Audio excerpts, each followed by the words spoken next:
Boxeo analítico. Vamos a platicar acerca de lo que es la incursión de TKO y de Dana White en el boxeo de la mano de Turki Al-Sheikh, y esto que ha estado moviendo mucho especulaciones, etcétera, en el mundo del boxeo.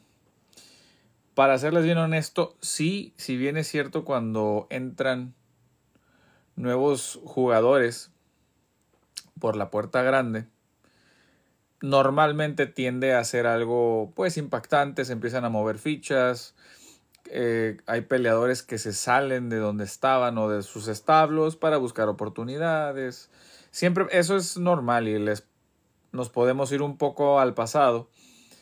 Y hace unos años, cuando lo hacía Al Haymon con PBC, pues muchos peleadores se fueron con Al Haymon y muchos peleadores estuvieron ahí con PBC, con Fox Sports, con Showtime, para poder hacer mancuerna con Al Haymon y ganar mucho dinero. Creo yo que Al Haymon fue uno de los precursores en este deporte de sobrepagarle a los peleadores. Él, Al Haymon y propiamente Richard Schaefer, que él ahorita es el asesor, vamos a decirlo así, de Canelo Álvarez. La verdad es un tipazo Richard, y es una persona que cambió el mundo de las finanzas del boxeo. Y a eso luego inclusive pudiéramos hacer un video acerca de Richard Schaefer y cómo él fue que entró al boxeo por medio de Oscar de la Hoya y cómo hizo que él cambiara las finanzas propiamente, ¿no? Per se. Entonces, dicho esto, el jeque Turki Al-Sheikh le suelta o le da la encomienda a Dana White o lo abandera, si lo quieren ver así, para llevar a cabo lo que se denominará, o bueno, lo que hasta ahorita va denominado como TKO Boxing, y que él ponga el orden. Lo que quieren hacer ellos, palabras más, palabras menos, lo que quieren hacer es una liga tipo UFC, pero en el boxeo profesional. Quieren desaparecer los organismos de boxeo, quieren reducir las categorías de peso. Todo este tipo de cosas que están tratando de implementar, no voy a decir que sean malas, pero son prácticamente imposibles de hacerlas. O sea, a lo que voy con esto, porque mucha gente dice, no, es que van a hacer lo mismo que hicieron con la UFC, pero con el boxeo. Y les voy a comentar el por qué no van a poder.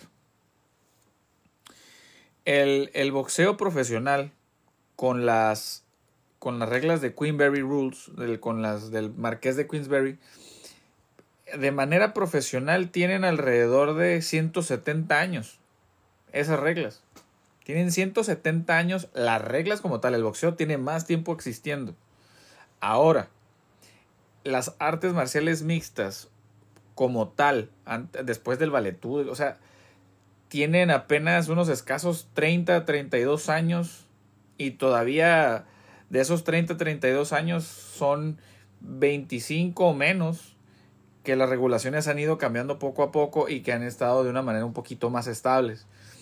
Entonces es un mundo de diferencia en cuanto a tiempo, y acuérdense que ellos fueron los precursores del deporte y ellos empezaron. Mucha gente todavía sigue pensando, es que él pelea UFC, y no es que peleas UFC, peleas artes marciales mixtas, pero UFC es la empresa. Les pongo un ejemplo. Es como si tú fueras a boxear y tú dices, tú vas a pelear Top Rank. Ah, cabrón. No, pues tú peleas boxeo en la empresa de Top Rank. Es lo mismo. Tú peleas artes marciales mixtas en la empresa de UFC. Hay mucha gente que no lo entiende todavía. Entonces, esto que te da a entender, ellos han ganado demasiado terreno durante estos últimos años, y han obviamente ido acrecentando no voy a decir las barreras de entrada, porque no hay barreras de entrada para el MMA, pero sí han crecido su influencia por el hecho de que pues al final del día ellos tienen los mejores contratos de televisión, los mejores contratos de patrocinios, la gran mayoría del nivel mundial de los peleadores de MMA. Entonces, pues sí, es muy difícil competirles. Y si bien es cierto, ellos hacen las mejores peleas, los mejores contra los mejores, pero hay un problema aledaño a esto, y que es algo que siempre se ha criticado, inclusive hay una demanda colectiva por ahí, que es el tema de los pago a los peleadores. ¿Por qué? Porque si normalmente en las franquicias, en los deportes profesionales como es el fútbol americano, el básquetbol, el béisbol, etcétera, alrededor del, le llaman el revenue, o de lo que se colecta de dinero, el 50% de en lo general va obviamente para pagar nóminas, etcétera.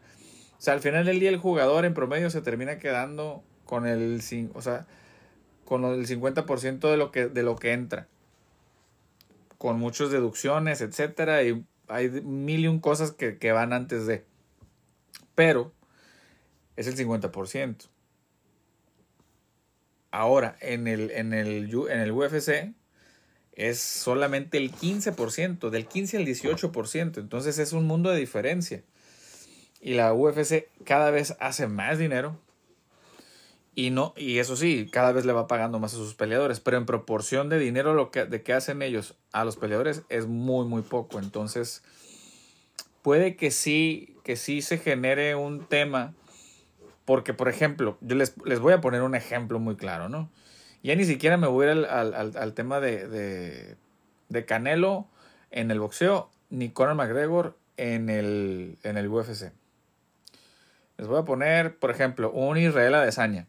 Quienes saben de Israel Adesanya, es un peleador muy popular, pero Israel Adesanya, o sea, nunca ha cobrado ni 10 millones de dólares por una sola pelea.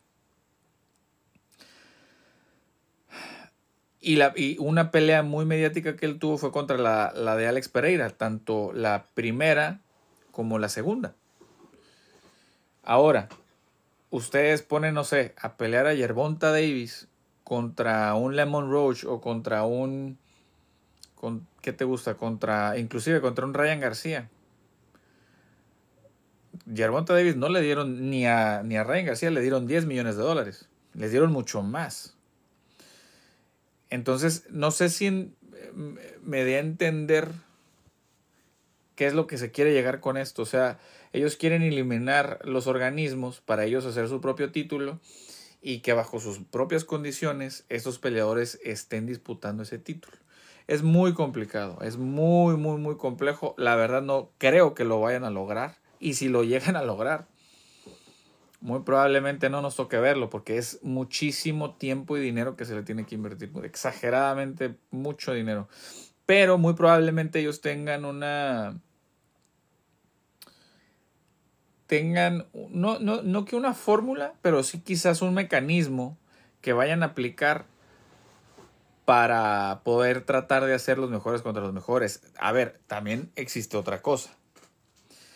O sea, Dana White no lo puede hacer si no es con Turki Al-Sheikh, y esa es una realidad. Y creo que aquí se puede meter en un problema Dana White, o en un conflicto de intereses. ¿Por qué? Porque si él va a querer estar haciendo el mejor contra el mejor, va a tener que sobrepagar mucho dinero en un principio. Y sus peleadores pueden brincar y decirle, oye, pero ¿por qué a ellos les sobrepagas y a nosotros no?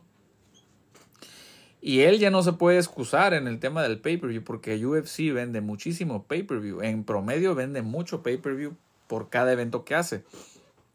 Entonces, ahí es donde sus peleadores y el talento puede empezar a boicotear a Dana White, o inclusive a la UFC. Entonces, es un arma de doble filo. Yo siento que tienen, o que debieron haber revisado todos los flancos que tienen hacia ellos, tanto en pro como en contra, con sus abogados, con sus asesores, porque eventualmente va a pasar. Cuando hay este tipo de movimientos, tienden a haber muchas demandas. Yo me acuerdo cuando recién entró Al Heyman al boxeo y que entró con todo. Lo demandó Bob Arum, lo demandó Golden Boy. O sea, por el tema de infringir la ley Muhammad Ali. Y tienen varios apartados, ¿no? Pero entre ellos es que no puede haber, un promotor no puede ser un manejador, entre otras cosas, ¿no? Hay muchos conflictos de interés, etcétera. Es una ley que tiene muchos apartados y que hay algunos que infringe Dana White y Turki Al-Ashi con este tema de TKO Boxing. Entonces, se va a poner bueno. Vamos a ver qué es lo que sucede. Obviamente, también hay que entender un poco a los promotores que como Turki llegó y les empezó a dar dádivas, para él dádivas, o para sus petrodólares son dádivas, y los ¿cómo se llama? Los promotores pues empezaron a hacer, lo empezaron a tratar como un semidios, de que este hombre es el que ha hecho más por el boxeo en tan poco tiempo, lo que nunca otras personas. Pero ¿por qué no le dicen con todas sus letras? ¿Por qué no dicen, bueno, es que este cabrón es el que llega con más dinero y que le paga más a todos para que todo esto se haga? Es tan sencillo como eso. Es tan sencillo como eso. Pero simplemente no han no han sido muy claros, es la neta. No han sido muy claros. Igual los organismos. O sea, los organismos no deberían de estar recibiendo patrocinios por medio de él, porque al final del día eso es un conflicto de intereses.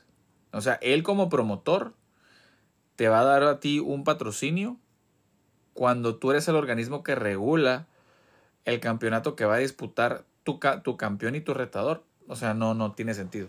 No tiene sentido. Hay mucho conflicto de intereses ahí. Y esto obviamente está generando como muchos roces dentro del boxeo y hay como muchas fricciones, vaya. Que eventualmente esto va a desembocar en demandas, en peleas.